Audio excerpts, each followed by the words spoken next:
I'm Jabin, and you're watching rptv. On July 17, 2025, the Regent Park Social Development Plan SDP Planning Committee sent a formal letter to the City of Toronto's Social Development, Finance and Administration Division, also known as SDFA. The SDFA is the branch of the city that manages and supports Toronto's social development plans, including the Regent Park SDP, which is a long-term community-led framework aimed at improving social cohesion, community safety, resident leadership, and equitable development in the neighborhood. The July 17 letter was a follow-up to a meeting with the city earlier in the summer. It shared the Regent Park SDP Planning Committee's finalized set of proposals. These proposals were built on extensive input from both Toronto community housing and market residents, community agencies, and grassroots leaders, all working to ensure Regent Park's revitalization process remains accountable and resident-driven. First, the committee is calling for a sustainable funding commitment, $1 million every year, building on past precedent, and expanding the scope from the 2024 SDP refresh. Second, they are requesting city support to operationalize an incident reporting and mediation process grounded in the previously endorsed Shaping SDP Culture guidelines to maintain safe and respectful meeting spaces. Third, the committee is asking for equity in participation, providing honoraria for co-chairs and more administrative support to make sure all voices can be heard. Fourth, they're proposing joint planning and evaluation, with work plans and annual reports co-developed alongside the community. Next, the committee is seeking investment in hybrid infrastructure and communications, including OWL hybrid meeting equipment, technical support, and communications led by Regent Park TV. They're also calling for a formal role for the city as an active partner, meaning consistent participation in planning committee meetings and open, transparent communication with residents. And finally, they want stronger alignment and inclusion, ensuring that youth, seniors, and grassroots organizations have a formal voice in governance. At the August 14 Planning Committee meeting, members discussed this letter and the city's response, a conversation that could shape the next stage of Regent Park's social development plan. Let's go to the meeting. I'm going to share the letter that went to the city and the response we got from the city.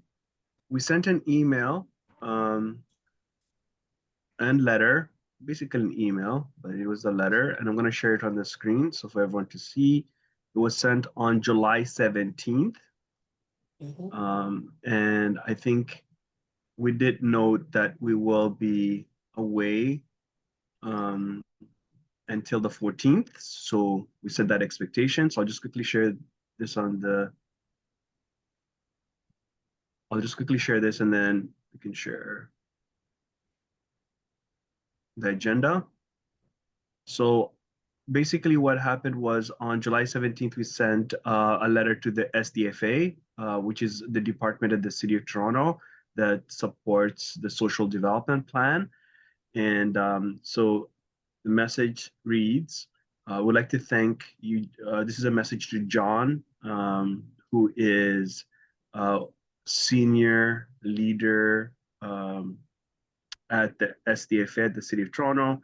His specific title is, I need to make sure I'm good, Manager Community Development at SDFA, okay? So the email or the correspondence reads as follows. Want to thank you again for taking the time to meet with us on Thursday, June 19th. Your willingness to engage with our network and consider the priorities what we shared is deeply appreciated. We're ready to formally follow up on the discussion to share the SDP Planning Committee has finalized and approved the full set of proposals during our most recent meeting on Thursday, July 10th. These proposals represent a consensus built across diverse resident leaders and partner organizations, reflecting a deep commitment to advancing equity, accountability, and community-led planning in Regent Park. So our position is the SDP network respectfully urges the City of Toronto to adopt and act on the following proposals in partnership with our committee. These proposals are not new requests for entitlement, but critical investments to uphold and strengthen the success of a proven resident-led model that has, one, contributed to measurable gains, community safety, social cohesion, and resident leadership, demonstrated effective collaboration between market and TCHC residents, ensured grassroots voices are centered in the revitalization of Regent Park. Summary of the key proposals, which that were finalized on July 10th. Sustainable funding commitment. We're requesting a multi-year funding commitment of $1 million annually based on past precedent, city's $2.5 million from 2019 to 2024, and the increased scope of work identified in the 2024 SDP refresh. Support for shaping SDP culture conflict mediation. Request the city support to operationalize an incident reporting and mediation process grounded in the previously endorsed shaping SDP culture guidelines to maintain safe and respectful meeting spaces. Equity and participation, honoraria for co-chairs, both TCHC and market residents, to reduce financial barriers. Increased administrative support, including additional staff time and dedicated city liaison roles. Joint planning and evaluation, co-development of annual work plans and reporting frameworks. Dini, I think you're the one who recommended that one, if I'm not mistaken. Aligned with our collective priorities and accountable to the community. Annual community-wide report back in partnership with the city, local agencies and partners. Hybrid infrastructure and communication investment, funding for OWL hybrid equipment, meeting tech supports, and rptv-led communication infrastructure, including monthly newsletters, video archiving, and support for the Hello Neighbor app. Formal role of the city as a partner, clarifying clarity and commitment from the city to participate in 2 planning committee meetings per month or co-develop initiatives and share transparent communication channels. Alignment and inclusion, formal inclusion of youth, seniors, and grassroots tables in SDP governance, and alignment with other city-supported efforts in Regent Park to avoid duplication and strengthen impact. So why now? Well, the SDP is at a critical inflection point with phases 4 and 5 of redevelopment on the horizon, and community still healing from historical divestments. Now is the time for the city to demonstrate sustained commitment to the social development plan side of revitalization. The proposals we've submitted are reasonable, implementable, and aligned with the city's own equity and community building goals. They reflect a shared vision of Regent Park as a model for inclusive, resident-led urban development, and we're asking the city to walk alongside us in revitalizing it. Next steps and meeting requests. As we enter a brief summer recess until August 14th, which is today, we would like to request a follow-up meeting with you during the week of, so basically next week, to review the finalized proposals in more detail, clarify potential pathways for city adoption and support, coordinate a 2026 budget request process collaboratively, and please let us know availability for a meeting that week. We will do our best to accommodate. Thank you again for your ongoing collaboration and commitment to Regent Park. We look forward to continuing this vital partnership with you and your team in the months ahead. And the response we got, and this is after we had a couple of folks meet with the city. We had Mish Hadja, we had Joel, I believe we had Rabia, we had Elena, Brandy was there, Michael, Sarah Jane, Miguel, Dini, and Leonard were in the meeting. I don't know who else showed up. John's response was, greetings, Waleed. Thank you for following up with the Regent Park SDP Plan Committee summary of key proposals. Our city team will review the key proposals and provide a response to each of the items and propose a recommended process for us to meet and begin to build a pathway to a stronger partnership aligned with the refresh recommendations. Be well. So this was sent back in July 18th. So I think the next steps, my friend, is to follow up with the city. Hopefully tomorrow as an email to remind them that we expect to reconnect next week to discuss those proposals. And welcome Adonis, welcome Miguel. I don't know if they missed anyone else in the meeting. Go ahead, Dini. I would assume that it'll take more than one meeting.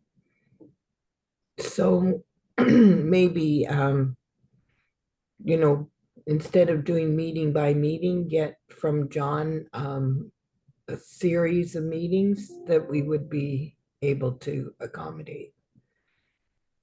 Sounds good. We'll give them that option and we'll let them get back to us on how they One want of to the proceed. options we could give is that I know that they have problems with the 5 o'clock, but we could, because there's nothing really, we're not able to move forward, which I find quite frustrating because we're kind of, you know, I see that that is kind of a priority for us.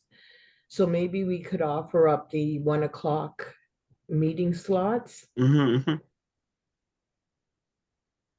Yeah, sure. We can do that. We can offer a 1 o'clock time slot. That means next week we want to meet at 1 o'clock instead of 5 o'clock. So we'll just do. We did 1 o'clock today. I assume it's going to be at 5, but just, we'll do one next week at 1 o'clock on Thursday. yeah, and concentrate on this so that we can get through it. And then we can go back to regular meetings but we still have the 5 o'clock, you know? Okay, that's a good suggestion. Yeah, I'd love to see this through. 100%. Okay, any other feedback from anyone else? Sorry, just to get clarification, Dini, are you requesting that until we have this matter resolved, we delegate the next few meetings for 1 p.m.? Or is that what you mean? And then go back to the alternating once this has gone through the process? I don't know how anybody else feels, but that's kind of how I feel. Okay, sorry, I just wanted to make sure I was clear. Okay, thank you. How do others feel? I have no problems either way. I don't mind it. Is that something that would require a vote? No, I don't think so. Okay. All right, thank you. We're just gonna offer them a meeting time at 1 o'clock. That's what I'm taking. Well, but I think, sorry, I should go ahead, Adonis. Yeah, but I think Dini's suggestion is good that we put the next few meetings at 1 o'clock in general. And that way the city has this open invite to come at 1 o'clock on Thursdays.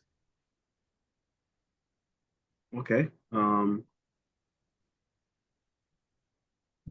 Adonis, are you okay with us meeting on Thursday at 1 o'clock next week and just reserving that for the city to connect with us directly at that time, if they're available? They might not be available.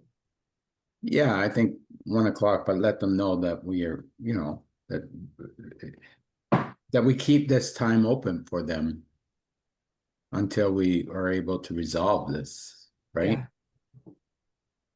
Yeah. So open invite, basically. Not an open invite. You just say, you know, Thursdays, this one, next week, Thursday, the week after, and then the next 3 Thursdays are going to be dedicated to conversations with you around this. And we'd like you to come. Or this is an opportunity for you to come and explore these issues with us. I'm okay with that. Like, I don't know if there's anyone else who wants to say anything else. Yeah, I'd love to see this through. And then I feel, because right now I just feel we're kind of stalled. Yeah. Well, there's progress. We've sent them our proposals. They've acknowledged receiving it, and they've committed to reviewing it and acting on that. So there's progress. Yeah, but I mean, like, I'd like to see it through because I really think it's important for us to be able to talk about doing some kind of a recruitment event, you know, and I don't feel we can go there until we restore this relationship. And then we can, We and can we go- can't ask for any resources. You know, so that's why I'd like to see this through so that we can get through this, restore the relationship. Then we can, I think, move forward and have some supports and resources. Understood. Mhm. Wait. Anyone else? Okay. If we're good with moving that in that direction, then I will send a follow-up email to John tomorrow and see if they're available to meet at the planning committee time. So next week it's on Thursday so this is Thursday. Let's see, this is Thursday the 21st. And we're doing 1 to 3. Yeah, just let me know how many Thursdays would begin the The 1 p.m. so 21st. I said that right. The 21st, the 28th, and the 4th. Yeah. So the 21st, the 28th, and the 4th, correct? Yeah. Thank you. Hopefully he'll agree. We'll see. Okay, so you want us to offer all 3 dates? Yeah, Yeah. because I can't see us finishing this in one meeting. Yeah. You Okay. just say that we want these Thursdays to be an opportunity to hold discussions. Okay, point taken. I will offer all 3 dates. The letter stressed that with phases 4 and 5 of Regent Park's redevelopment approaching and the community still addressing the impacts of historical disinvestments, now is the time for the city to commit to the social development side of revitalization, matching the scale of investment in bricks and mortar construction with equally strong investment in people and community. Thank you so much for watching. Don't forget to like, comment, share, and subscribe to our YouTube channel. Please follow us on all our social medias, and for more information, please visit our website.